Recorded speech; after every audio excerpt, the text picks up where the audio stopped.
பார்த்தீங்கன்னா, நம்மள வந்துட்டு அப்படியே புல்லரிக்க வச்சிருப்பாங்க. எமோஷனல்லையும் சரி, அந்த ஃபீலிங்ஸ்லயும் சரி. நல்ல எக்ஸ்ட்ரார்டினரியான ஒரு செகண்ட் ஹாஃப் அப்படின்னு சொல்லலாம். ஸோ இந்த மாரி இந்த 3 பேருமே வந்து பார்த்தீங்கன்னா, ஆரம்பத்தில நமக்கு கொஞ்சம் அப்படியே அலுப்பு தட்டினாலும், போக போக கடைசியில வந்து பார்த்தீங்கன்னா, நட்டி, முனிஷ்காந்த், அருள்தாஸ்லாம் வந்துட்டு சரியான பெர்ஃபார்மன்ஸ் குடுத்துருப்பாங்க. ஸோ அவங்களுக்கு உண்டான கொடுக்கப்பட்ட வேலைய வந்து பார்த்தீங்கன்னா, அல்டிமேட்டா பண்ணியிருப்பாங்க அப்படின்னே சொல்லலாம். வேற வார்த்தை எனக்கு தெரியல. ஸோ அபிராமி ஒரு சில மணி நேரம் தான் வராங்க. நல்ல ஒரு அம்மா.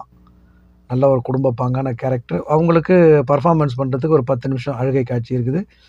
அவங்களுக்கு குடுத்த காட்சிய சூப்பரா பண்ணியிருக்கிறாங்க. பட் இதில பெர்ஃபார்மன்ஸே இல்லாம மம்தா மோகன்தாஸ் எனக்கு ரொம்ப பிடிச்ச நடிகை. இவங்களோட தடையற தாக்கன்னு நெனைக்கிறேன். அருண் விஜய்க்கு ஜோடியா நடிச்சிருப்பாங்க.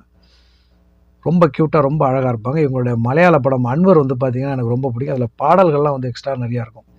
எனக்கு ரொம்ப பிடித்த ஒரு நடிகை.